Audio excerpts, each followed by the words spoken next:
Ok. Bueno, jóvenes, vamos a comenzar a ver el tema óptica geométrica. Es la parte de la física que estudia la propagación de la luz a través de distintos medios, considerando la luz como un conjunto de rayos, es decir, como un conjunto de líneas rectas, pero que pueden modificar su dirección cuando cambia de medio. Justamente eso es lo que vamos a ver, es decir, vamos a empezar a introducirnos a este concepto de la óptica geométrica, pero primero vamos a ver una serie de fenómenos ópticos en donde vamos a reconocer la necesidad de plantearnos un modelo de la luz, cómo puede ser que se comporte la luz, como vemos que se comporta, y entonces generar explicaciones de por qué se comporta así y tener la capacidad de controlar la forma en que se propaga la luz para crear distintos efectos. Bueno, un primer efecto con el que estamos muy familiarizados es este, ¿no? Acá se crea una imagen muy hermosa de un círculo completo. Acá se ve un círculo completo, cuando en realidad es un puente de piedra sobre un arroyo, ¿sí? Un puente que tiene forma de arco del círculo. Esto es porque el agua, bajo ciertas condiciones, puede devolvernos la luz que recibe en el fenómeno que se llama reflexión. Y lo que crea pueden ser cosas tan lindas como esta u otras, ¿sí? Este puente se llama Rakotsbrücke, está en Kromlau, en Alemania, en un parque de azaleas y rododendros. Fíjense, ahí está el puente en otra vista donde se ve que es un arco de piedra, ¿sí? Y es la reflexión de la luz la que crea este efecto hermoso de ver ese anillo completo. Bueno, es muy común ya el tema, estamos tan acostumbrados a ver la luz reflejada que prácticamente ya no nos llama la atención. ¿Alguien conoce a este señor? ¿Alguien del grupo de jóvenes conoce a este señor? ¿Saben quién es?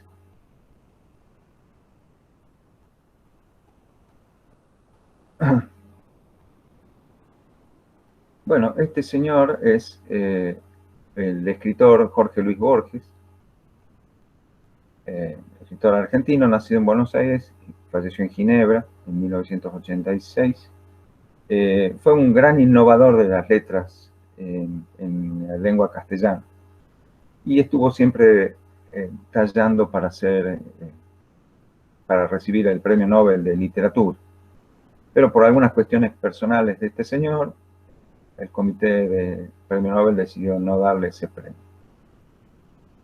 Bueno, Jorge Luis Borges tenía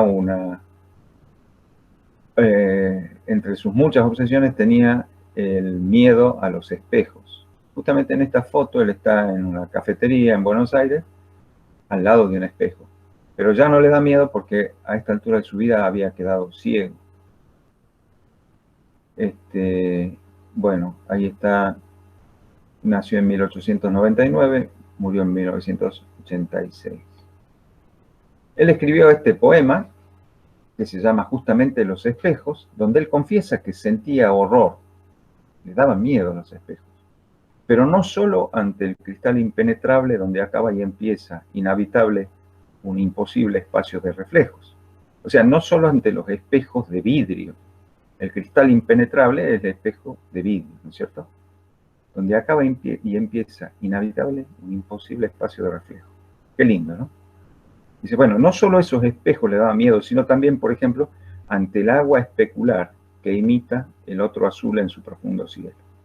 O sea, ante el agua, como en el caso del puente que vimos, que se comporta como un espejo. O también ante la superficie silenciosa del ébano sutil, cuya tersura repite como un sueño la blancura de un vago mármol o una vaga rosa. O sea, un mueble de madera lustrado, el ébano es una madera negra, pero lustrado puede también convertirse en un espejo y devolvernos la imagen de un mármol o una rosa. Es decir, Borges nos describe poéticamente que no solo los espejos de vidrio producen la reflexión de la luz, sino el agua, como acabamos de ver, y cualquier superficie muy pulida, en algunas condiciones, también se comporta como un espejo. Otro señor que se asombró ante el fenómeno de la reflexión es este señor que está ahí, cuyo rostro se ve. Esto, les cuento, jóvenes, es un dibujo hecho a lápiz en los años 70, cuando no existían las computadoras, cuando no existían las herramientas gráficas para crear imágenes como esta. Esto está hecho a mano con lápiz. El autor de esta maravilla, que nos muestra otro aspecto de la reflexión de la luz sobre superficies no planas, y acá tenemos una esfera reflectora, donde se ve la habitación donde está este señor, se lo ve al señor, se ve su mano, cómo se distorsiona. Es una belleza el dibujo. Es Mauritius Cornelis Escher. También nació allá en el 1898, un año antes que Borges, pero se nos fue tempranito Escher, falleció en 1972.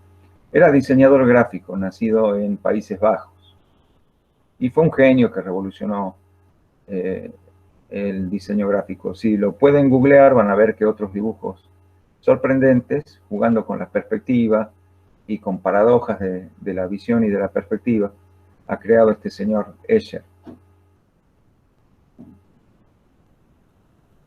Y otra versión interesante de lo que significa un espejo es esta película. Este es el afiche o la carátula, en realidad, de la caja del estuche de un DVD, donde está la película Espejo, está en inglés acá, del director ruso Andrei Tarkovsky.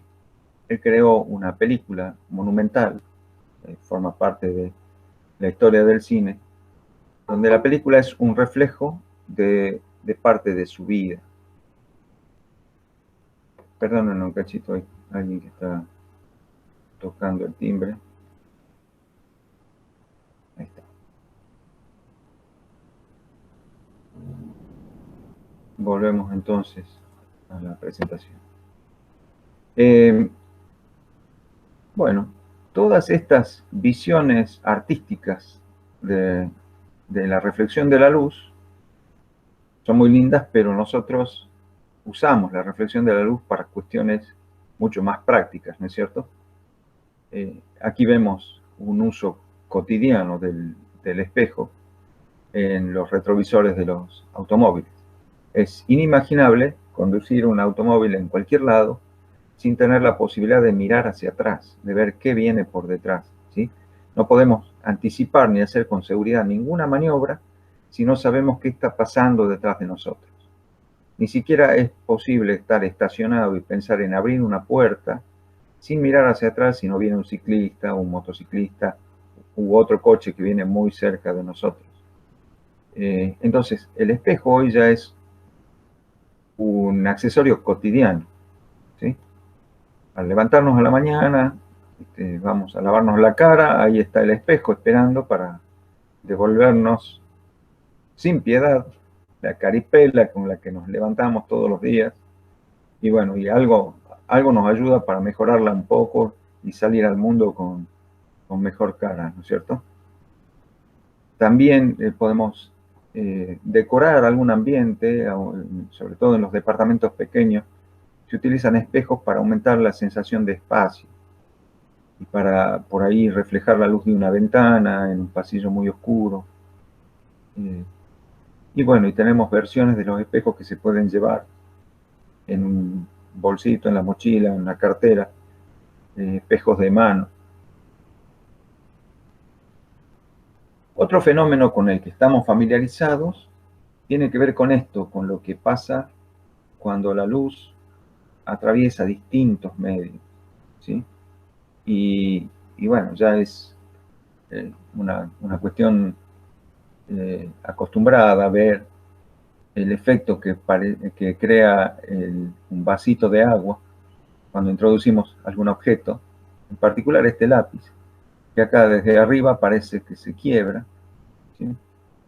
El lápiz está en perfectas condiciones, no está doblado, lo sacamos y vemos que está todo bien, pero al sumergirlo vemos esto. Otra cosa impresionante de la refracción es que acá, por ejemplo, estamos viendo una imagen, no sé si llegan a ver, estamos viendo una imagen del contorno del fondo del vaso. Aquí, en la superficie, estamos viendo el contorno del vaso. Si hubiera sido, por ejemplo, una jarra cerámica opaca, a través de la pared o mirando por acá no podríamos ver el fondo, pero basta llenarlo de agua para que podamos ver el fondo. Podría haber un objeto en el fondo del recipiente, con el vaso vacío no lo vemos de esta perspectiva, desde esta línea de visión, pero si lo llenamos de agua, podríamos ver si hay algo en el fondo del vaso. Bueno, y aquí otro efecto notable. Este vaso tiene curvatura, la superficie es cónica, y detrás hay un señor que sostiene una cartulina donde están dibujadas dos flechas que apuntan hacia la izquierda. Y a través del vaso vemos la imagen de esa cartulina, un poco distorsionada, pero claramente las dos flechas apuntan hacia la derecha. De hecho, la propia parte del cuerpo de ese señor que acá se ve con su remerita de rayas, se ve, él está a la derecha del vaso y acá se ve su imagen a la izquierda. La mano que sostiene la cartulina que está a la izquierda aparece a la derecha. Estos fenómenos entonces tienen que ver con cambio del medio donde se propaga la luz y curvatura de la superficie que limitan esos medios. ¿Es así? ¿Les parece que estoy sacando una conclusión razonable?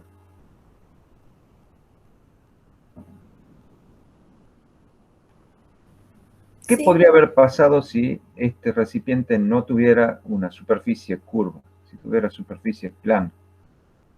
¿Alguien se anima a esbozar una idea?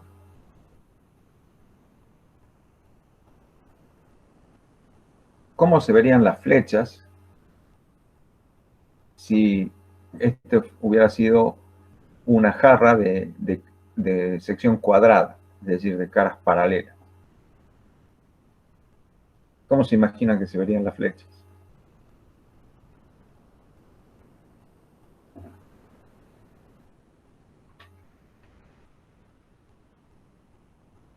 Nadie responde, nadie se anima.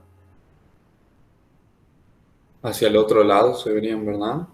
¿Qué quiere decir hacia el otro lado? Porque aquí tenemos un caso donde las flechas apuntan hacia un lado y yo diría que acá se las ve apuntando hacia el otro lado. Claro, pero si la jarra fuera cuadrada, si fuera una pecera, por ejemplo, Sí. las flechas se verían como realmente son. Ajá, interesante tesis del señor Kemp. Es decir, si yo pongo la cartulina con las flechas detrás de una pecera, por ejemplo, y las flechas están apuntando a la izquierda, yo las veo apuntando a la izquierda. No hay inversión. Bueno, veamos. Yo hice un experimento, lo filmé anoche, no quedó muy lindo, pero les muestro. Aquí está nuestra flecha, que es ese marcador. Estoy pasando un frasco redondo, miren, ¿qué aparece primero y por dónde?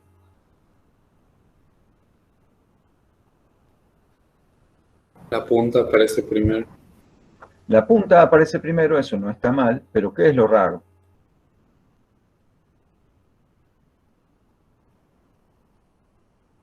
A ver, va de nuevo. Hasta ahí no se ve nada. que aparece por el lado contrario que por el que entra.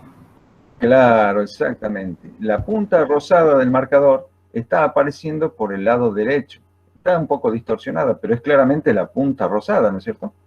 Está apareciendo por el lado opuesto donde realmente está el objeto, cuya imagen se está creando acá. Y el frasco es redondo, es visiblemente redondo. Y entonces se ve primero la punta rosada y después se ve el extremo negro. Y cuando vuelvo se ve primero el extremo negro por el otro lado y finalmente la punta rosada, pero siempre del otro lado. Vamos a la prueba clave, a poner a prueba la tesis del señor Kempe. Ahora voy a hacer lo mismo con un frasco de caras paralelas, un frasco de sección cuadrada. Y en el frasco, ¿por dónde está apareciendo la punta rosada?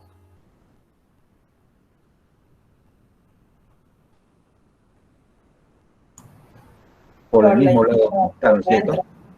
Claro, está apareciendo por el mismo lado donde está la punta rosada. Si la punta está apuntando hacia la derecha de la imagen y cuando aparece la imagen en el frasco que tiene caras paralelas, la punta aparece por el mismo lado y en la misma dirección. ¿Sí? Entonces, aplauso y medalla para el señor Kempe que nos tiró su teoría y quedó confirmada experimentalmente. Bien, entonces hay efectos que están claramente asociados al cambio de medio de la luz que se propaga, ¿sí? Eso aquí en el caso del lápiz, aquí solamente tenemos un cambio de medio. Y aquí tenemos otro efecto donde hay un medio, pero también hay curvatura de la superficie que limita ese medio. Es decir, la luz viaja del aire al vaso de agua atravesando superficies curvas y eso produce estos efectos. ¿Sí? Aquí vemos una cuba, una caja de acrílico que contiene un líquido y por ese líquido se está haciendo atravesar un rayo láser.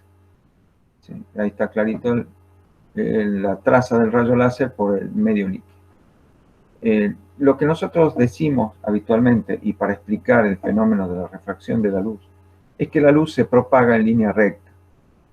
Bueno, eso no siempre es cierto. De hecho, no sé si alcanzan a ver, este rayo no está muy derechito, ¿no? Fíjense la arista posterior del recipiente con líquido. Ven que la arista nos está sirviendo de regla. Y si miramos eso como regla, esto medio que no está muy derechito, ¿no? Bueno, para confirmar que aquí está pasando algo raro, miren esta siguiente foto. Aquí está la fuente láser. Aquí, lamentablemente, el autor de esta imagen no lo acercó lo suficiente. Hubiera sido lindo verla también aquí a la fuente. Pero aquí está la fuente. Y miren lo que pasa con el rayo. Aquí directamente llega a chocar contra el fondo. Está ingresando perpendicular a una de las paredes y se curva al punto en que el rayo choca con el fondo. De hecho, eso produce esta reflexión difusa. ¿Ven la diferencia de iluminación que hay entre las dos imágenes? Esto es porque el rayo, al chocar contra el fondo, produce esta iluminación y esta fotografía sale con mucha más luz. El rayo se está curvando. O sea que la luz se propaga en línea recta cuando el medio en el que se propaga tiene ciertas características. Vamos a ver si podemos volver atrás, luego que hagamos nuestro estudio científico de estos fenómenos, para explicar por qué aquí un haz de luz se puede estar curvando al atravesar un medio. Este es otro ejemplo de un fenómeno óptico con el cual podemos estar familiarizados, que es lo que llamamos los espejismos, ¿no? Parece que la ruta está mojada, que hay agua, porque siempre ya estamos acostumbrados a que el agua actúa como espejo. ¿Ven? Aquí se ve parte del reflejo del cielo, con esas nubecitas medio blancas, da este resplandor blanco. La vegetación, ahí se ven los árboles del costado, ¿sí? Acá hay un poste y ahí se ve un poco la imagen de ese poste. Aquí hay otro poste y su imagen. Aquí otro poste y su imagen. Es decir, hay algo que hace que la ruta se convierta en un espejo. Y cuando llegamos y esperamos sentir el splash de las ruedas del auto cuando entramos en ese presunto charco, no hay charco, no hay agua sobre la ruta. ¿Qué hay? ¿Por qué la ruta se está comportando como un espejo? ¿Qué está causando esta ilusión?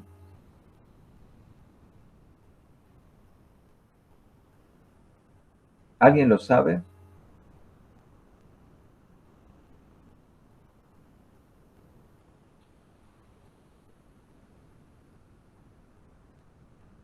Una cosa que hace falta es que haga calor.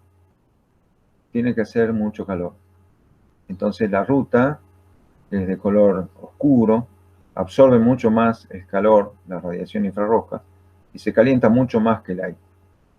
Eso modifica las propiedades del aire y hace que los rayos de luz experimenten unas desviaciones que terminan haciendo que llegue luz a nuestros ojos de donde no está la fuente de luz real. La fuente de luz real es el cielo, ¿sí?, que ilumina a los demás objetos, bueno, que se convierten en emisores secundarios de luz. Entonces toda esa luz llega a nuestros ojos de direcciones de donde no debería venir, en condiciones, entre comillas, normales. Ese efecto también lo vamos a estudiar porque es un caso donde la luz prácticamente se curva. Bueno, otros fenómenos relacionados con cambios de medio de la luz, es decir, la luz atravesando un medio físico pasa a otro, y las superficies que limitan ese medio son curvas. Aquí están estos ejemplos de gotitas de agua sobre hojitas. ¿Qué está creando? ¿Qué efecto está creando aquí la gotita de agua? ¿Qué les parece? Como si yo hubiera puesto ¿qué sobre la hoja? Una lupa. Es como si yo hubiera puesto una lupa sobre la hoja. O sea que directamente la gotita de agua está actuando como si fuera lo que nosotros llamamos una lente, ¿sí? Una lente de aumento. Algo que está creando una imagen de la hojita de un tamaño mayor que el que realmente tiene, ¿sí? Está produciendo un efecto de magnificación o de aumento. Y es por el hecho de que la gotita está hecha de un medio distinto que el aire, es el agua, y las superficies que limitan ese medio son curvas. Y eso termina creando este efecto de permitirnos ver con más detalle lo que está debajo de la gotita. Y acá una gotita que está creando directamente una esferita, genera ahí la imagen de lo que no está en el campo visual de esta foto y ni siquiera está en foco. Fíjense que acá lo que está en foco es la punta de esta hojita. Pero esta gotita está creando sobre su superficie una imagen de algo que está en foco, ¿sí?, algo que podemos percibir con nitidez y que ni siquiera está acá a la vista. Es decir, que de alguna manera está tomando luz que viene de algún lado, la está desviando, la está reorientando y está creando imágenes que de otra manera no veríamos. Que experimentalmente se puede probar que una gota de agua actúa como una lente, se puede hacer con este experimento casero si tienen espíritu aventurero, pero hay que tener cuidado para no dañar el teléfono, ¿sí? Lo que se puede hacer es habilitar la cámara frontal del teléfono. Con una jeringuita, muy cuidadosamente se deposita una gotita de agua sobre la lente de la cámara. Hay que estar seguro de que el celu tiene la protección suficiente como para que no entre el agua al circuito, ¿no es cierto? Fíjense aquí, se la está acercando a la gotita de agua y la cámara frontal la está tomando, ¿ven? Ahí está la punta de la jeringa y ahí está la gota de agua que se está formando. Después se está por depositar. Y una vez que está depositada la gotita sobre la cámara, miren cómo se forma la imagen de la punta de este lápiz. Acá está el lápiz real y miren la imagen de la punta del lápiz. O sea, la gotita de agua está actuando como una lente macro. ¿Conocen lo que se llama la lente macro? Justamente son las lentes que se utilizan para tomar fotografías de cositas muy chiquititas, ¿sí? Entonces, una gotita de agua sobre la cámara de un celular actúa como una lente y produce un efecto de magnificación de la imagen. Si lo van a hacer, por favor, háganlo con mucho cuidado, teniendo la seguridad de que no van a dañar su celu.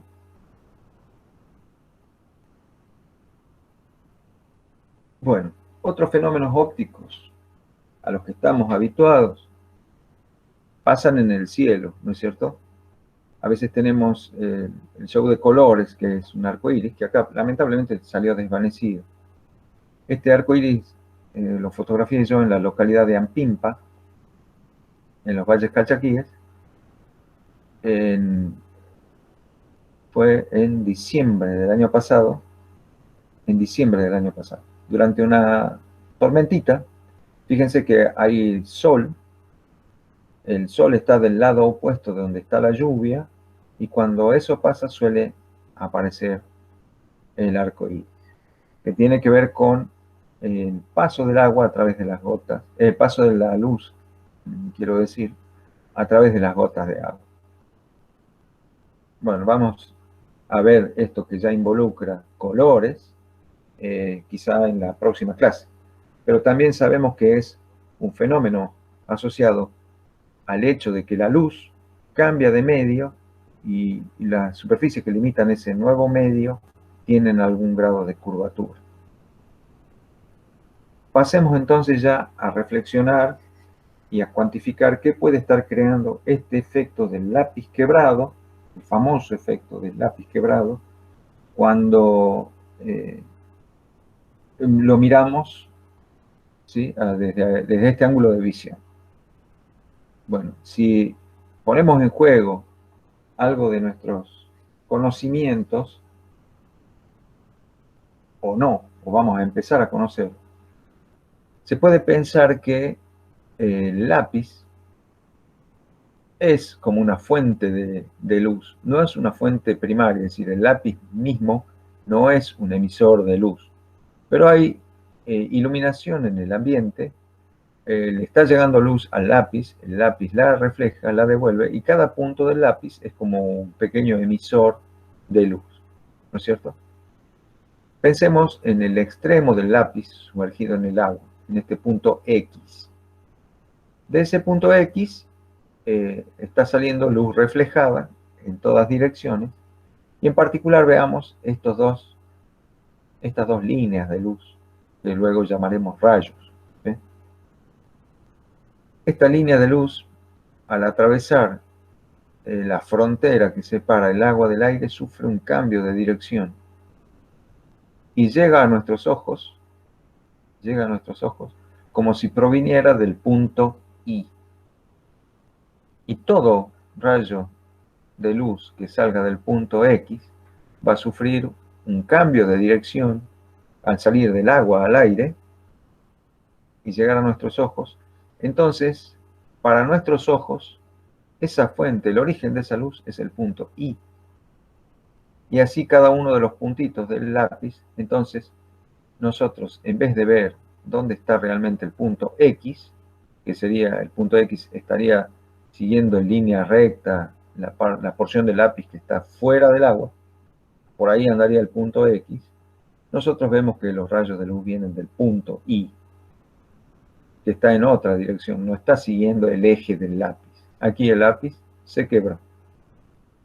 Nuestros ojos nos están mostrando esto claramente. Entonces, esta es una explicación plausible. Ahora, ¿por qué la luz tiene que cambiar de dirección? ¿Por qué la luz tiene que cambiar de dirección? ¿Por qué al salir del agua y entrar al aire se produce ese quiebre de la dirección de los rayos de luz? Bueno, resulta que si uno hace un estudio un poquito más sistemático, caracteriza la superficie de separación entre dos medios. Esta línea celeste acá es la línea de separación entre dos medios distintos. Puede ser el aire y el agua. Yo la caracterizo por una línea vertical que es perpendicular a esa superficie. Le llamaré ángulo de incidencia θ sub 1 al ángulo que forma la dirección de llegada de la luz a esa superficie respecto de esa normal. A esto le llamo el ángulo de incidencia, θ sub 1. Se dice que esta luz, representada por esta línea con la flecha, este rayo de luz, incide sobre la superficie bajo un ángulo θ1. Ese rayo, al atravesar la superficie, ahora se propaga en el nuevo medio bajo un ángulo θ2. Fíjense que a θ1 y a θ2 los mido respecto de la normal a la superficie. Aquí lo que veo es que el rayo, al pasar de un medio, si esto es aire, es un medio que tiene una cierta densidad, ahora pasa a un medio mucho más denso. Al pasar entonces a un medio más denso, el rayo ahora cambia a una dirección que tiende a acercarse hacia la normal. Es decir, si el rayo se mantuviera en su dirección, debería venir por acá. Pero al ingresar a este medio más denso, ha cambiado su dirección con la tendencia de acercarse hacia la normal. Es decir, el ángulo θ2 va a ser menor que el ángulo que θ1. Lo que caracteriza a estos medios es una cantidad adimensional que se llama índice de refracción. Profe, eso que usted acaba de mencionar, usted acaba de decir que al ingresar a un medio más denso, ¿significa que el índice de refracción, mientras más denso sea, es más grande? Es una buena pregunta. Por ejemplo, el mercurio vio que es líquido y Claro, se el problema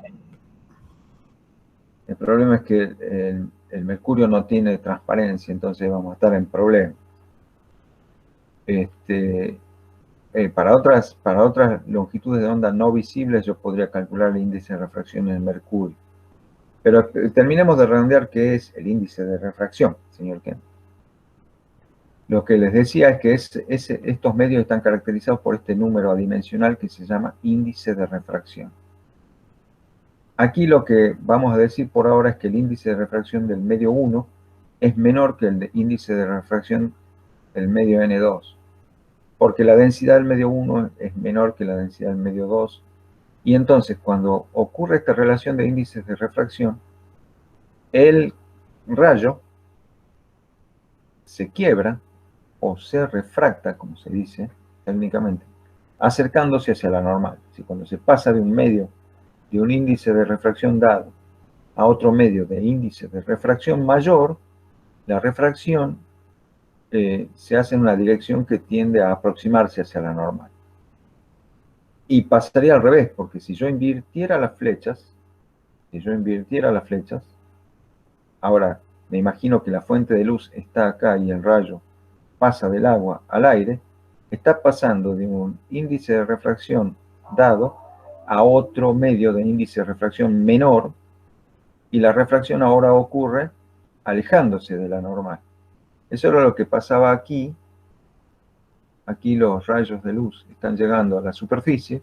Ahí yo debería trazar una normal y ver que el ángulo de incidencia es menor que el ángulo de refracción, porque está pasando de un medio de un cierto índice a otro de índice menor. Entonces los rayos se apartan de la normal. Eso es lo que pasa con la luz que viene desde la parte del lápiz que está sumergida en el agua.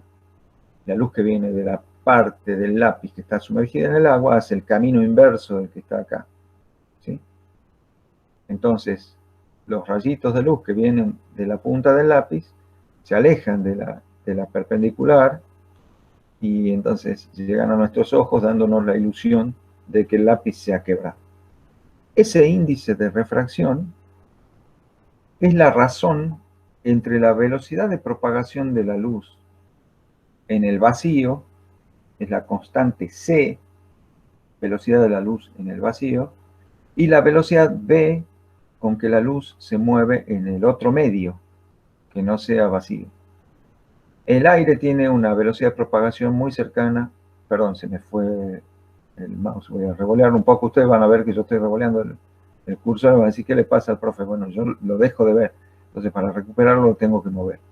Bueno, la velocidad de propagación de la luz en el aire es muy cercana al valor que tiene en el vacío, ¿sí? Entonces podemos considerar que esto también es velocidad de propagación en el aire.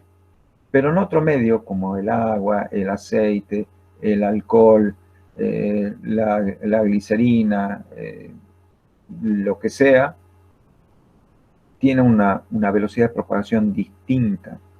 La razón entre ambas da el índice de refracción. Fíjense, en cualquier otro medio que no sea el vacío, la velocidad de la luz va a ser menor. Entonces, esta razón va a ser siempre un número adimensional 1 o mayor que 1. ¿Sí? Es decir, si en el otro medio tengo la misma velocidad de propagación, el índice valdrá 1 y el rayo no va a cambiar de dirección. Aunque cambie de medio, si el otro medio también tiene el índice de refracción, perdón, en el otro medio también se propaga la velocidad de la luz con igual velocidad que en el vacío, no va a haber quiebre del rayo. Va a tener índice de refracción 1. Bueno, pero para cualquier otra cosa, por ejemplo el agua, tiene un índice de refracción mayor que 1. Esos valores, perdón, este era volver al experimento para ya sabemos qué está pasando con los rayitos, ¿no es cierto? Al salir del agua pasan un medio de menor índice de refracción, se quiebran alejándose de la normal y así llegan a nuestros ojos, dándonos la ilusión del lápiz quebrado. Bueno, decía, los índices de refracción están tabulados ya, fíjense. En el vacío y en el aire, miren de cercanos que son. Qué cercano es el índice de refracción del aire. Recién en el orden 10 a la menos 4 hay diferencia respecto del vacío, ¿sí? En cambio, el agua ya tiene un índice 1,33. ¿Sí? Aquí hay otras sustancias. El politetrafluoroetileno es el teflón, pero aquí está en estado líquido. El politetrafluoroetileno en estado líquido, el teflón en estado líquido, tiene un índice de refracción 1,35. El etanol, que es el alcohol etílico puro, tiene un índice de refracción mayor que el del agua. Es decir, que el efecto de quiebre del lápiz debería ser mayor en el etanol que en el agua. La fluorita es el fluoruro de calcio, es un cristal transparente que tiene un índice de refracción 1,43. El cuarzo fundido, pero no en estado líquido, sino el cuarzo fundido, recristalizado, resolidificado, perdón, amorfo, tiene un índice de refracción 1,43. Las fibras ópticas que se usan para transmitir información mediante luz tienen un índice de refracción 1,5. Bueno, no vamos a ver todo, ahí ya les dejo para ustedes, para que estudien esta tabla. Fíjense quién está aquí, el diamante, tiene un enorme índice de refracción, 2,42. Es decir, la velocidad de la luz en el diamante es mucho menor que la velocidad de la luz en el vacío. ¿Sí? Bueno, entonces, los índices de refracción, es decir, la razón entre la velocidad de propagación de la luz en el vacío y la velocidad de propagación en cada una de estas sustancias, nos da estos números, que son sus índices de refracción. Estos podrían ser un cuantificador de qué tan importantes pueden ser los efectos de cambio de dirección de los rayos de luz cuando pasen del aire a esos medios. ¿Sí? Bueno.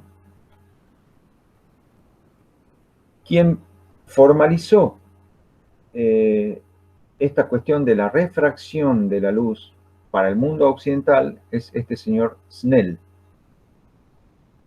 A la ley que nos da una predicción del comportamiento de un rayo de luz cuando incide con un cierto ángulo θ1 de un medio de índice de reflexión N1 y pasa a un medio de reflexión N2, esa relación es esta, que el producto del índice de refracción del medio donde incide la luz por el seno del ángulo de incidencia es igual al índice de refracción a donde pasa la luz por el seno del ángulo de refracción. No hay linealidad en la relación, hay una función seno de por medio, ¿sí? Entonces, si conocemos los índices de refracción de ambos medios y conocemos el ángulo de incidencia, al ángulo de refracción lo podemos predecir haciendo este cálculo.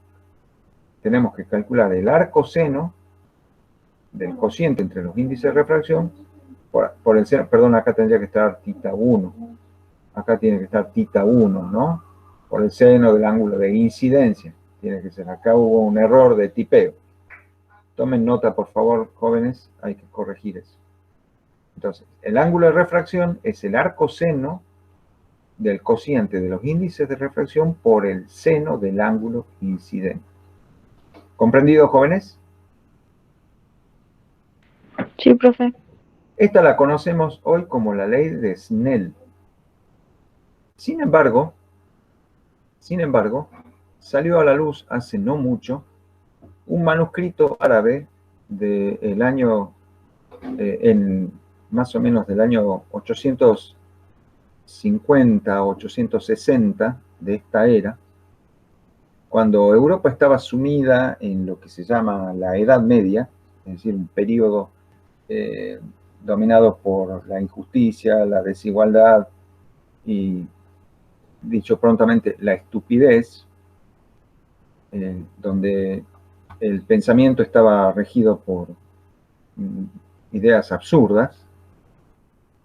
En el mundo árabe se seguía razonando, se seguía pensando y se seguía teniendo claridad para el pensamiento.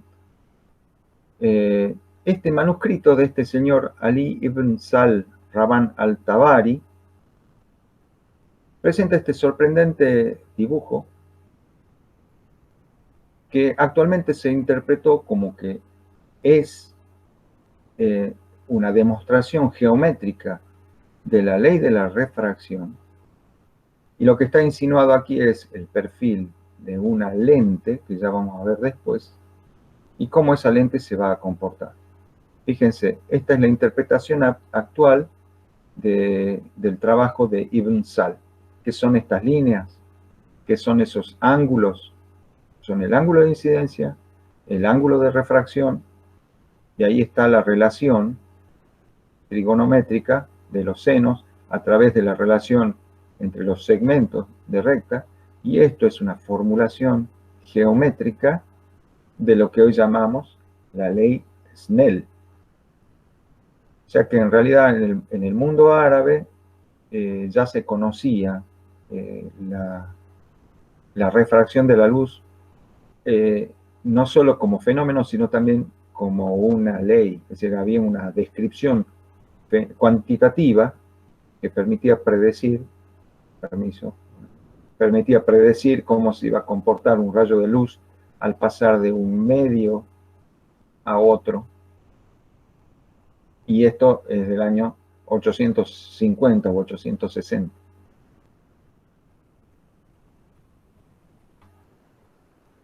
Bueno, actualmente usamos todo esto que hemos visto para construir porciones de materiales que tienen un índice de refracción distinto del medio en donde van a estar y que están limitados por superficies curvas. Eso, una porción de un material de índice de refracción distinto del medio circundante, limitado por superficies curvas, que generalmente son esféricas, es lo que llamamos las lentes. Las lentes. Acá no sé si llegan a ver, esto es un dibujo de dos esferas que se están intersectando. Una se está metiendo dentro de la otra. y están generando un volumen, ¿sí?, cuyo contorno es esta línea roja. Acá estaría esquemáticamente una vista lateral. Una esfera de radio R1 se intersecta con otra esfera de radio R2 y dejan, digamos, el volumen que genera la intersección de ambas esferas es un cuerpo que tiene simetría de revolución, tiene un eje de revolución aquí en la dirección que conecta los centros de las esferas que se han intersectado, y tiene la forma de una lentejita. Justamente se llama lente por la lenteja, por la forma del grano de lenteja. Permiso un segundito.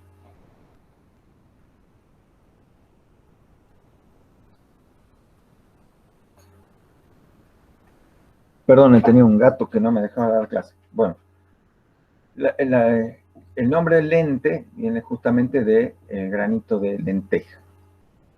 Esta lente, ¿no?, tiene forma de granito de lenteja, pero vamos a ver que hay otras lentes que ya nada que ver con la lenteja. Bueno, ¿se entiende que es una lente para nosotros?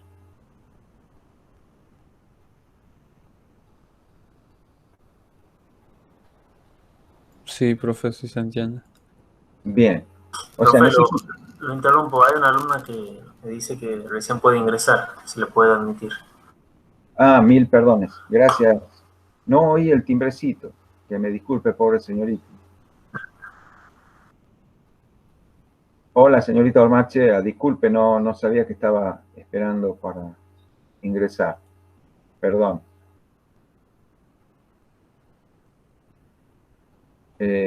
Volvamos acá. Bueno. Entonces, ¿qué tengo yo acá? Tengo un pedazo de materia que tiene un índice de refracción que es distinto del medio circundante y que tiene superficies curvas. Y ya hemos visto que tanto una cosa como la otra producen cambios en la dirección de propagación de la luz, ¿no es cierto? Y eso es lo que yo quiero lograr con estas lentes. Fíjense, según sea la porción esférica que yo tome, voy a tener distintas formas de lentes. Esta, la de la lentejita clásica, pero yo también puedo tomar una porción de una esfera cortada con un plano, ¿sí? Esto también es una lente, ¿sí?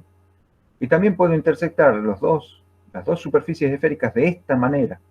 Y este cuarto creciente que me queda acá también va a ser una lente.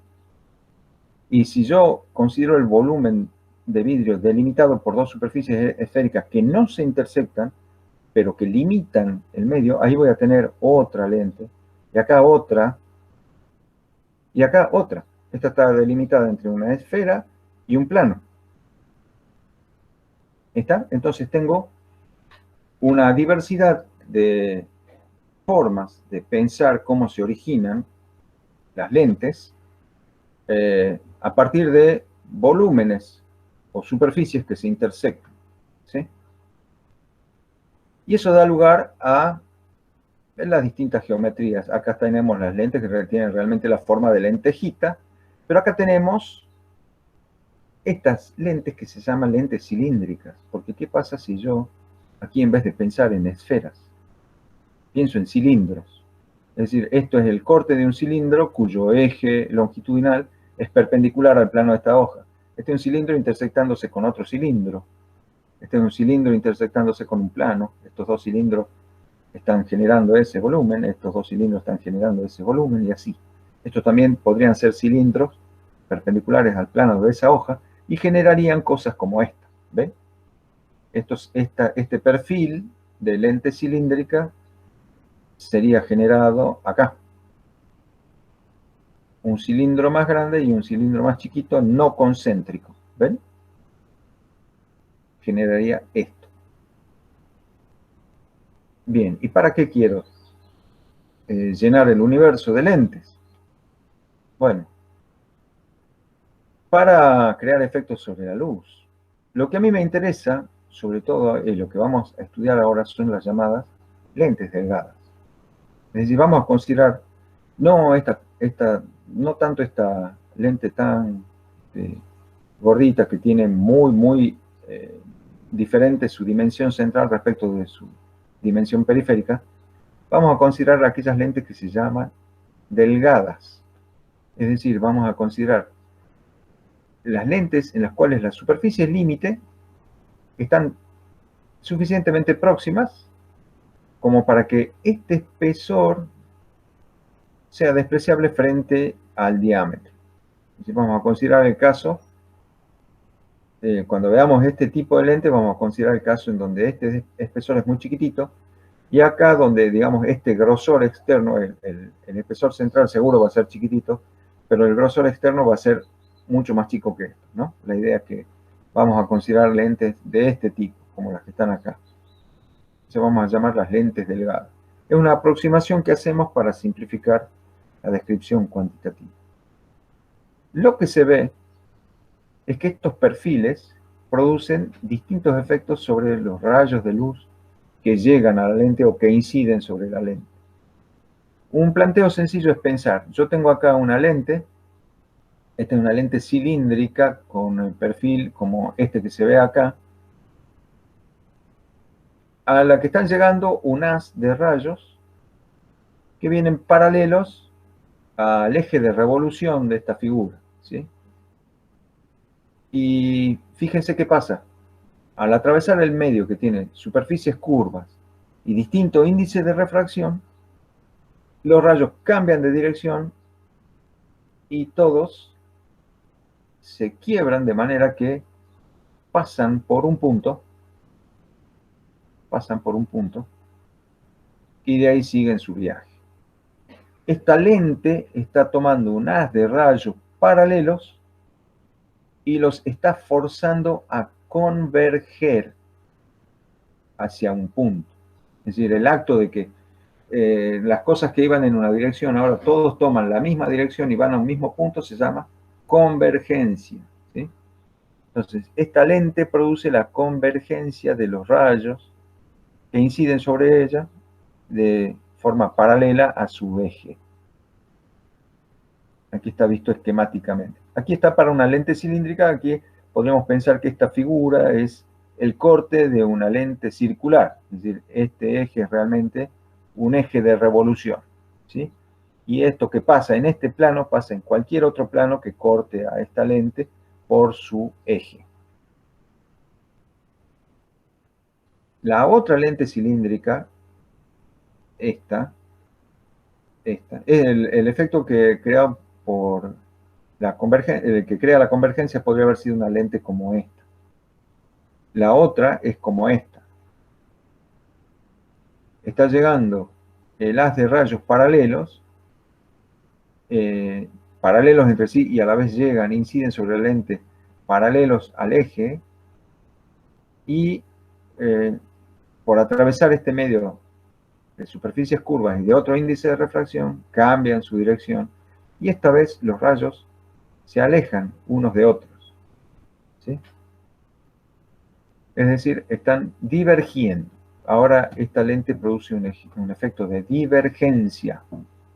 Los rayos que venían todos paralelos, venían todos en la misma dirección, ahora parten en direcciones diferentes que son divergentes. Se alejan unas de otras.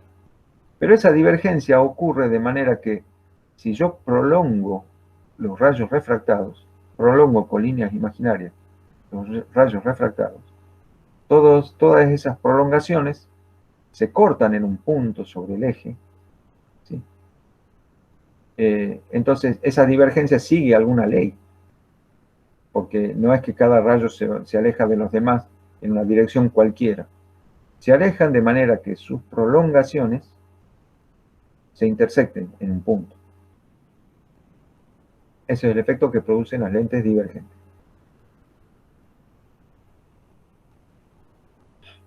Si las lentes delgadas entonces producen estos efectos. Una lente delgada convergente hace que todos los rayos que incidan paralelos al eje de revolución converjan hacia un punto. Mientras que la lente divergente hace que todos los rayos que inciden paralelos salgan divergentes de manera que sus prolongaciones se cortan en un punto sobre el eje de revolución. Fíjense, aquí yo puedo imaginarme que cada rayo se quiebra en algún punto dentro de la lente para venir de su dirección paralela a su dirección convergente, ¿sí? Esto no es real. Es decir, si yo miro ahí dentro de la lente, no hay un quiebre, hay un cambio de dirección primero y hay un cambio de dirección después. Ya lo vamos a estudiar en detalle, pero yo me puedo imaginar como que dentro de la lente el rayo viene paralelo, de golpe se quiebra y de ahí toma la dirección que va hacia el foco. Lo mismo aquí en la lente divergente, viene paralelo y acá en un plano todos se quiebran. Uy, adelanté la diapositiva. Bueno, ahí está, estas líneas rectas representan los planos imaginarios en donde los rayos dejan de estar paralelos para estar convergentes, en este caso, o divergentes, en este otro. Es decir, yo puedo sustituir las lentes por esos planos y quedarme con estas representaciones. Esta es la representación convencional de una lente delgada, ¿sí? En donde estos palitos indican que esta es una lente en donde el extremo, no son flechas, ¿no? No son flechas, sino que indica que los bordes de la lente son menos gruesos que su centro. O sea, perdón. Quiere decir esto, esas dos flechitas me indican que el borde es más delgado que el centro. O sea que este dibujito representa la lente en forma de lenteja, ¿sí? Mientras que en este caso, el dibujito me indica que los bordes son más gruesos que en el centro, ¿sí? O sea, indica esto, esto. Bueno, y aquí tengo los resultados de las combinaciones de intersecciones de superficies esféricas, con otras esferas o con planos, ¿sí?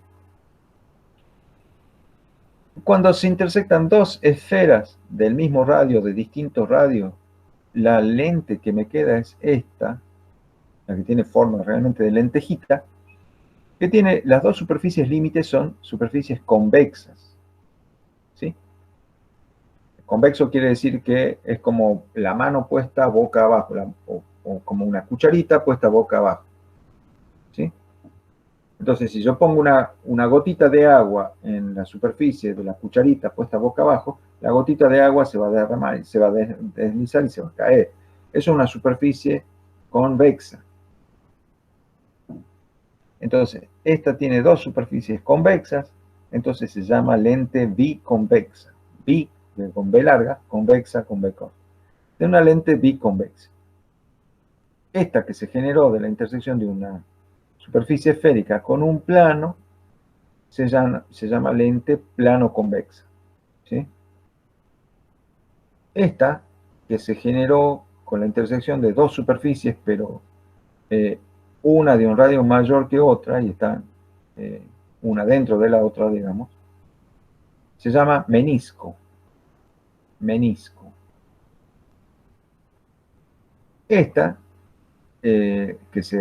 es un volumen que se forma entre dos superficies esféricas, ¿sí?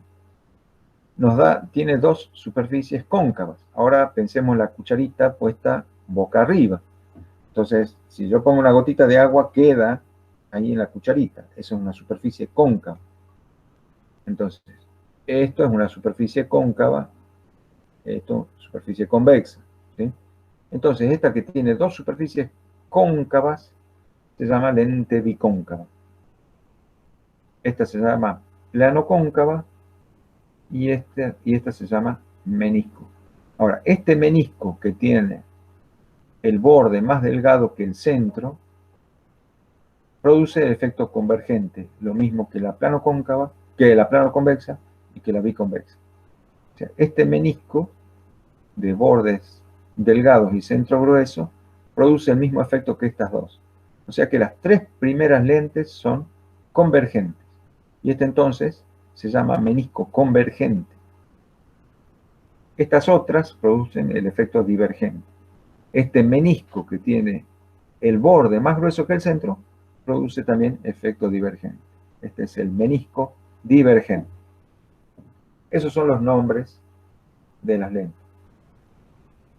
Biconvexa, plano convexa, menisco convergente, bicóncava, plano cóncava, menisco divergente. ¿Alguna pregunta, jóvenes?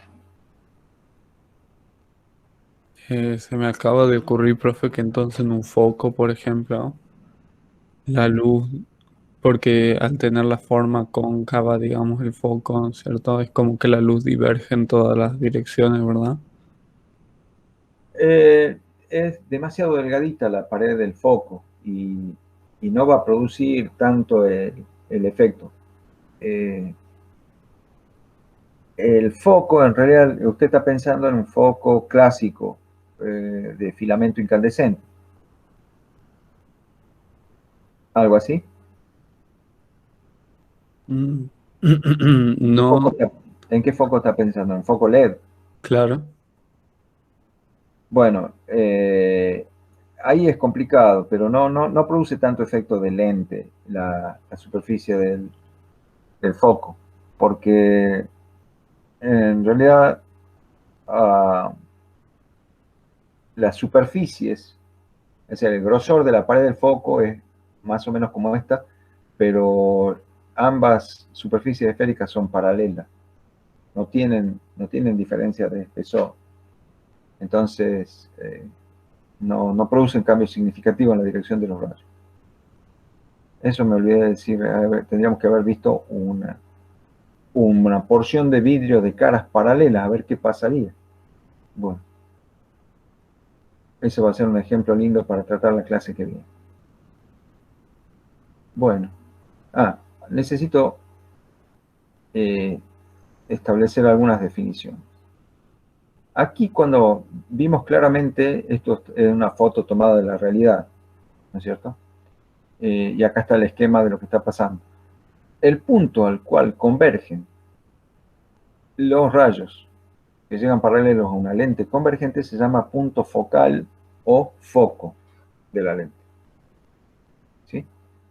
Y los puntos al cual llegan las prolongaciones de los rayos divergentes también se llama punto focal.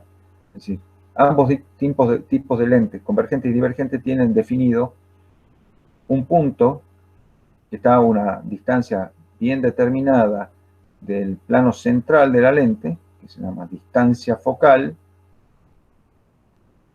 y este punto focal está simétrico también para el otro lado, porque yo podría ahora imaginarme que la luz viene del lado derecho y va a ocurrir el mismo efecto hacia el lado izquierdo, es decir, que también hay otro punto focal en el otro lado de la lente. Y aquí también hay otro punto focal del otro lado de la lente. Entonces, cada lente tiene definidos sobre su eje de revolución los puntos focales, que están a igual distancia del plano central de la lente. Bueno, eso. Entonces, ahora sí. Lo que resume cómo se va a comportar una porción. Esto es un pedazo de algún material que tiene un cierto índice de refracción n, y que está delimitado por superficies esféricas, ¿sí? Es esta ecuación. Esta ecuación se llama la ecuación del constructor de lentes o la ecuación del fabricante de lentes. Esta está en el Sierra-Szymanski, lo pueden mirar. Fíjense, una de las superficies, si yo me imagino que continúa y está todo el círculo, tiene su centro en algún punto sobre este eje de simetría, el punto C2. La otra de las superficies tiene su centro también sobre el mismo eje de simetría en algún punto C1. Perdón un cachito.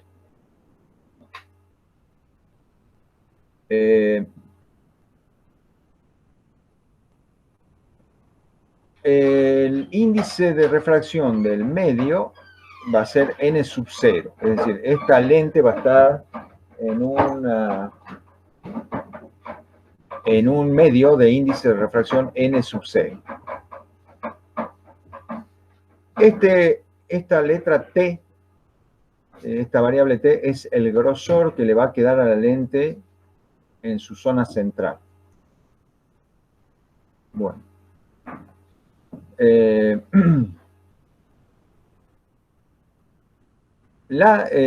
Perdón. Después vamos a ver la cuestión de las distancias. Pero la letra F es la distancia desde el plano central de la lente a los puntos focales, a los focos. ¿Sí? La letra F minúscula es la distancia del plano central de la lente al punto focal. Entonces, la ecuación del constructor de lentes dice que el inverso de la distancia focal de la lente es igual a la diferencia relativa de índices de refracción, es decir, es el índice de refracción del material del que está hecho la lente, menos el índice de refracción del medio en el que va a estar, dividido el índice de refracción del medio, y eso multiplicado por la diferencia de los recíprocos de los radios de curvatura, más este término que depende del grosor en la parte central de la lente. ¿Sí? Bueno, si nosotros hacemos la aproximación de lente delgada, vamos a considerar que t es muy chico, este término se anula. Entonces nos va a quedar una relación sencilla, y si a la vez consideramos que siempre nosotros vamos a fabricar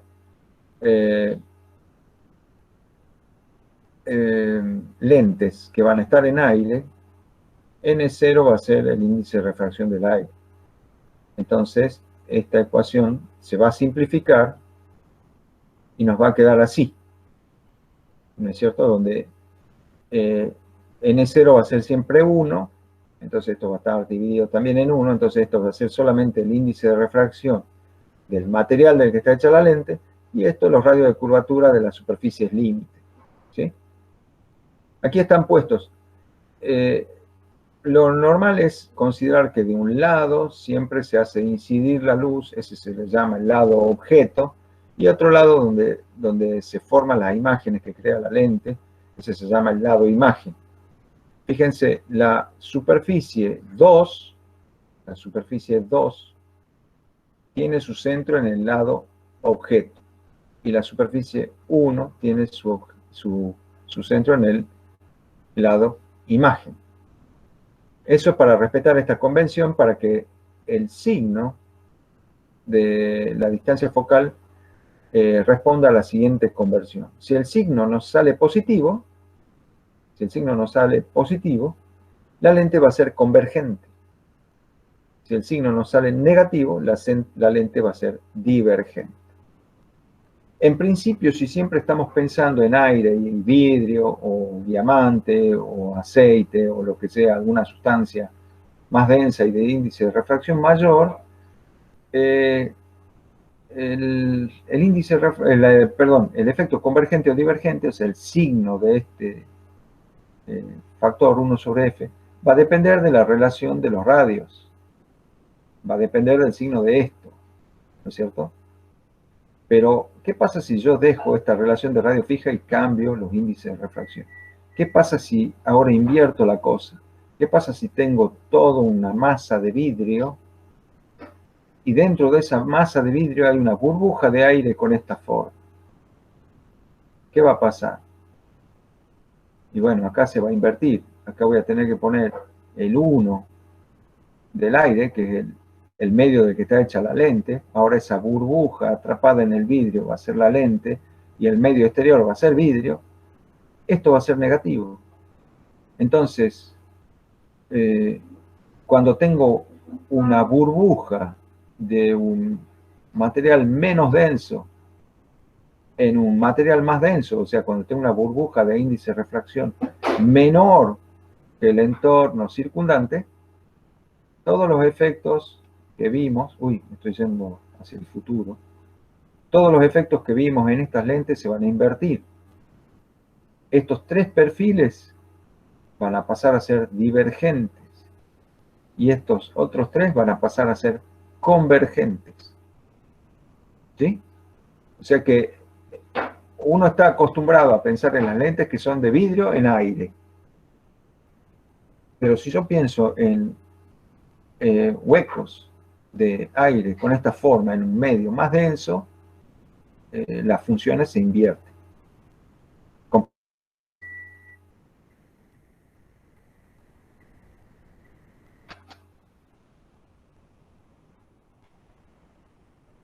¿Comprendieron? Sí, profe, yo tengo una duda. A ver. Vio que entre personas que usan anteojos, por ejemplo, yo y usted, yo uso anteojos, ¿no es cierto? Y generalmente en las conversaciones así uno le pregunta al otro cuánto tenés de aumento y uno siempre dice, bueno, yo tengo 1,25, 0,75 o así, ¿verdad? ¿Qué significa ese número en la receta de los anteojos? Eso es lo que se llama el aumento o magnificación de las lentes. Eso ya lo vamos a ver cuando hagamos nuestros experimentos de óptica. Por ahora lo reservo para que veamos bien cuando lleguemos a la parte experimental. Ahí le voy a contestar con lujo de detalle. Y tengo otra pregunta. ¿Será que todos los, digamos, los anteojos, las lentes de los anteojos generalmente tienen el mismo índice de refracción todas las lentes? No. Antes pasaba eso, antes se usaba solamente vidrio como material para hacer las lentes. Entonces, las personas cortas de vista necesitaban lentes de este tipo, lentes divergentes para corregir su problema ocular. Y resulta que entonces, si eran personas muy cortas de vista, muy miopes, necesitaban lentes muy gruesas. Y esa gente andaba con unos anteojos que eran tremendamente gruesos y los ojitos se le veían chiquititos. Pero ahora se usan otros materiales mucho más livianos que el vidrio y que tienen mucho mayor índice de refracción. Entonces, no hace falta hacer lentes tan gruesas para producir el mismo efecto óptico. Y entonces ahora se tienen lentes mucho más livianitas y más delgadas que tienen las mismas distancias focales que las viejas lentes de vidrio, que eran mucho más gruesas y pesadas. Entonces, no son todos el mismo material. Se usan acrílicos, se usan policarbonatos y se usan vidrios, pero ahora vidrios de otras formulaciones. Entonces, no todas las lentes de anteojo están hechas de los mismos materiales. Hay una gran diversidad de materiales. Y tengo otra pregunta además. En la receta de los anteojos hay un ángulo además de ese aumento, hay también un ángulo. ¿Qué significa ese ángulo? Significa la desviación del eje del ojo respecto de una dirección dada. Eso ya tiene que ver con los aspectos oftalmológicos, eso tiene que ver con cómo es el ojo de la persona. Eso es lo que creo que ese ángulo mide lo que se llama el astigmatismo. Es el eje de una lente cilíndrica que corregiría el astigmatismo. Todo eso lo podemos ver ya en la clase que viene, donde tengamos todo esto un poquito más manejado. Vamos a ver el tema de las correcciones de los problemas de visión de las personas mediante anteojos, y ahí vamos a contestar estas cosas. ¿Le parece, señor Kempe? Bueno, profe, bueno. Por ahora estamos en un estadio muy inicial del estudio de nuestras lentes. Ya vamos a llegar a las aplicaciones. Y vamos a ver si nos enfocamos un poquito a los instrumentos ópticos. Desde los anteojos, que podemos considerar que son instrumentos ópticos, la lupa, el microscopio y el telescopio. A ver cómo actúa cada uno de ellos, quizás significa combinar lentes, y cómo es que producen el efecto que producen, ¿sí? Porque para ver los anillos de Saturno necesito un telescopio y por qué para ver una bacteria necesito un microscopio. Eso lo vamos a ver ya la próxima clase. Cuando terminemos esto, veamos los experimentos y hablemos de los instrumentos ópticos. Bueno, aquí les muestro lo que ya veníamos anticipando, que las lentes forman imágenes. Las lentes forman imágenes. Es decir, si yo uso una lupa para ver más grande algo que de otra manera ya no puedo leer, ¿sí? Estoy aprovechando el hecho de que esta lente genera una imagen modificada de aquello que está, de aquello que se está mirando a través de ella, ¿no es cierto? O también, fíjense, la lente tomando luz que viene de una fuente luminosa distante, puede generar una imagen de esa fuente luminosa. Aquí claramente se ve una ventana, ¿no es cierto? Y una persona asomada a esa ventana, y esto lo vemos proyectado sobre un papel blanco, una hoja blanca que está pegada en la pared. Esta lente está tomando la luz que viene desde la izquierda, donde está la ventana, y está generando sobre una superficie plana una imagen de esa fuente luminosa. Esta lente está generando una imagen de lo que está impreso en este papelito. Aquí, perdón, la fuente luminosa puede estar a varios metros de distancia, ¿no es cierto? Es lo que sugiere esto. Una ventana es una cosa grande y se supone que está en una habitación, entonces debe estar a varios metros de esta otra pared. Y acá yo veo una imagen muy chiquitita. Aquí el objeto, la factura esta que está mirando este señor para ver si no le hicieron la guita, está a pocos centímetros de la lupa y la imagen es más grande que lo que está impreso en la factura. ¿Cómo se forman estas imágenes?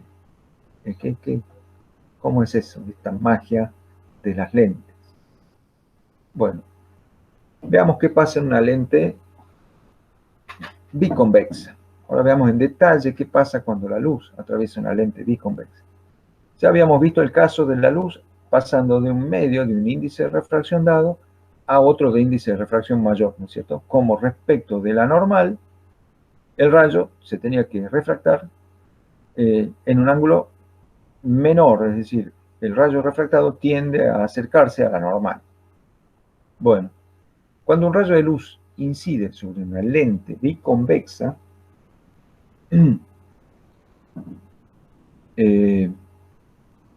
encuentra primero la superficie. Aquí está incidiendo desde la izquierda.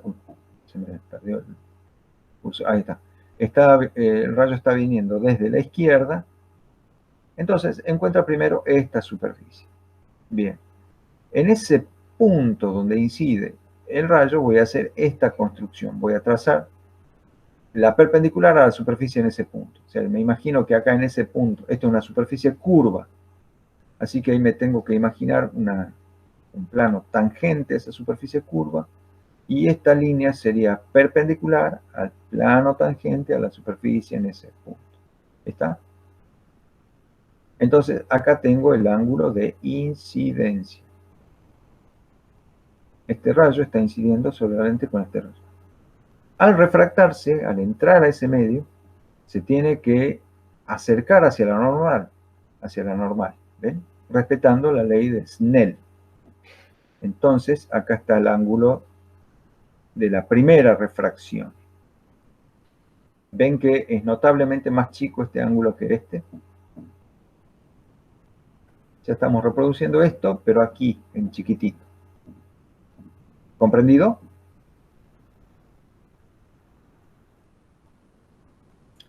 Sí, profe. Bien. Este rayo continúa entonces ahora viajando. Se me volvió a ir. Continúa viajando a través de la lente y llega ahora a la segunda superficie.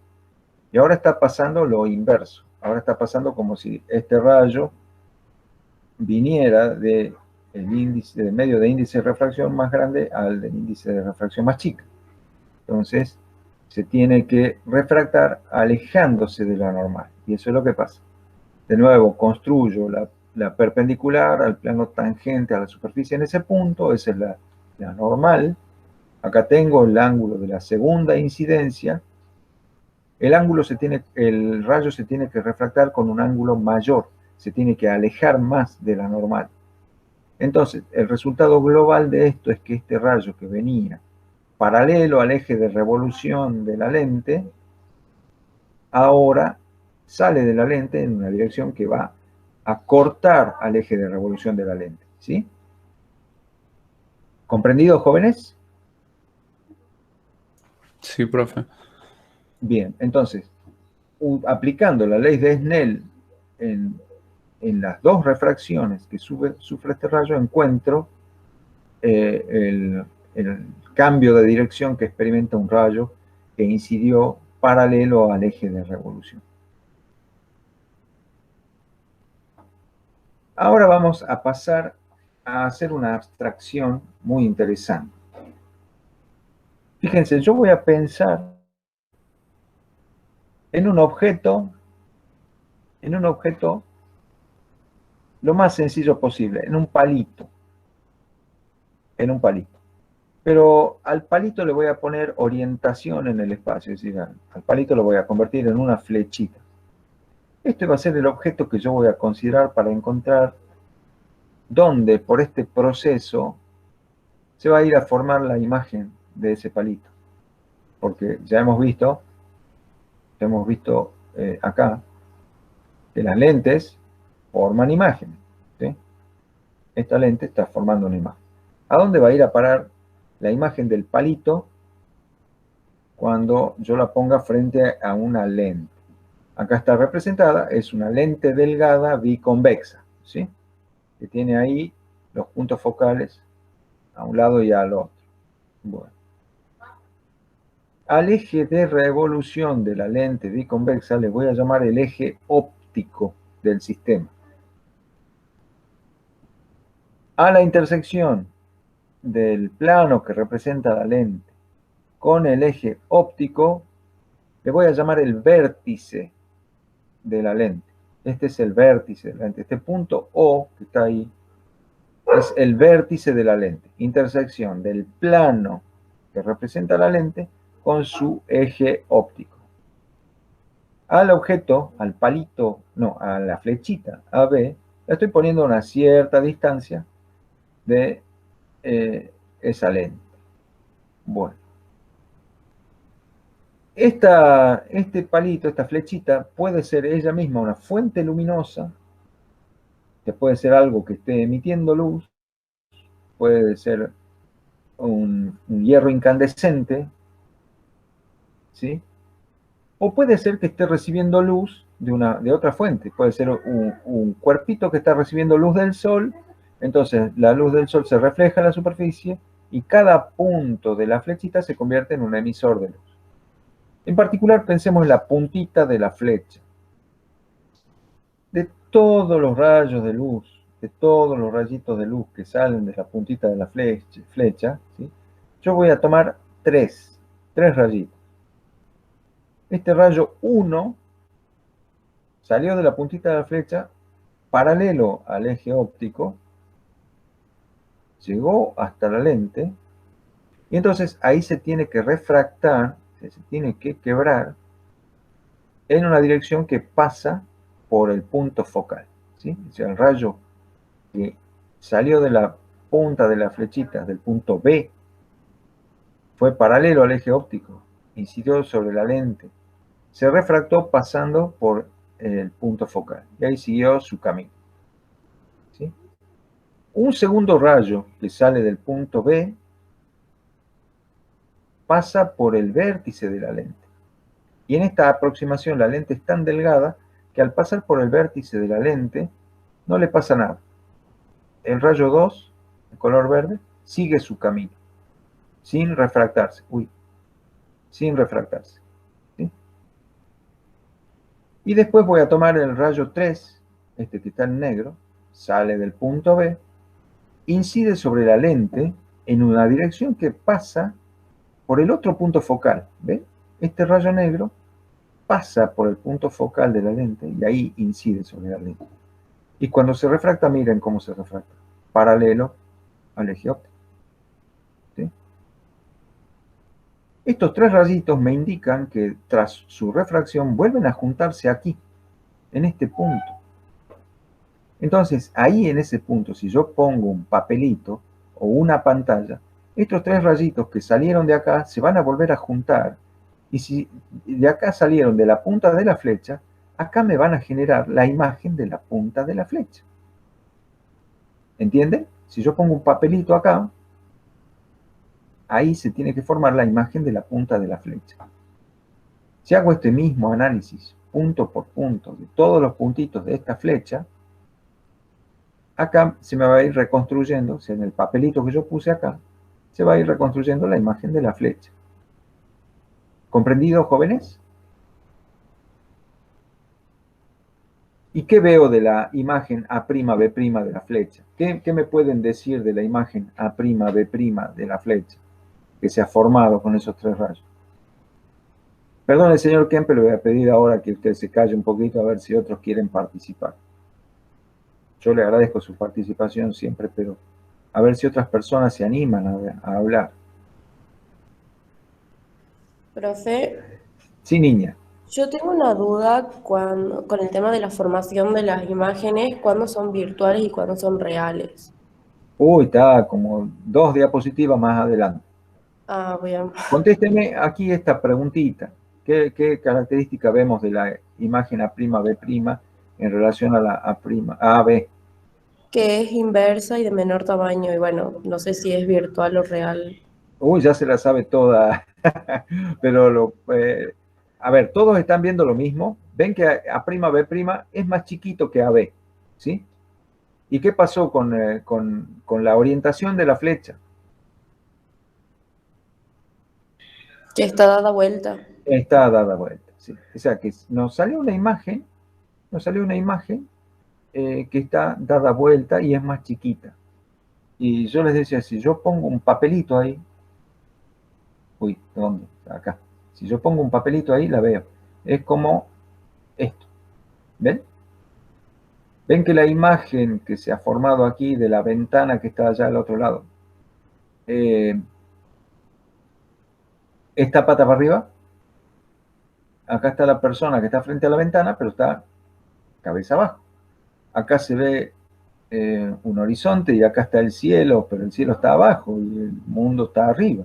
Esta imagen está invertida, ¿sí? Está formada sobre una pantalla. Aquí se está formando en una pantalla, ¿sí?